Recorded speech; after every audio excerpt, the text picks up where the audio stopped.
Hello everyone, তোমরা সবাই কেমন আছো? আশা করছি ভালো আছো, আমিও ভালো আছি। আমার দীপালি বর্মন চ্যানেলে সবাইকে স্বাগত। আমি গেছিলাম এক জায়গায় যাব ভেবেছিলাম, সেখানেই যাওয়ার জন্য রেডি হয়েছি। যেতে যেতে ভাগ্নি বাড়ি যাবো ভেবেছিলাম, তো ভাগ্নি বাড়ি যাওয়ার জন্য গাড়িতে তেল ছিল না, তাই পেট্রোল পাম্পে গিয়ে তেল ভরেছি। আমার মেয়ে ওখানে পেট্রোলে হাওয়ায় উড়িয়ে যায় দেখে ওর বাবার কাছে শুনেছে, তার জন্য ঢাকনাটা আটকে দেওয়ার চেষ্টা করতেছিল।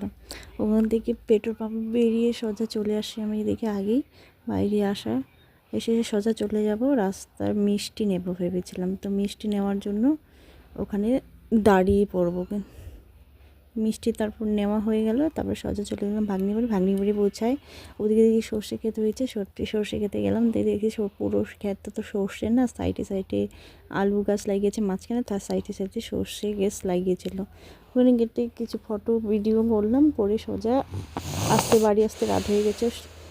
তখন গেছিলাম দোকানে গিয়ে আমার রিচার্জ রিচার্জ করার সঙ্গে সঙ্গে বাড়ি আসার সঙ্গে সঙ্গে আমার বরের বায়না যে ওর খিদে পেয়ে গেছে, তার জন্য ওকে খাওয়া দিতে গেলাম। মুড়ি আর বাঁধাকপি ঘন্ট দিয়ে খেতে দেবো। একদিন জল গরম করতে বসে, যে ঠান্ডার দিন জল না খেলে হয় না। আর আমার ভিডিওটা ভালো লাগলে লাইক সাবস্ক্রাইব করে দিও। Bye bye.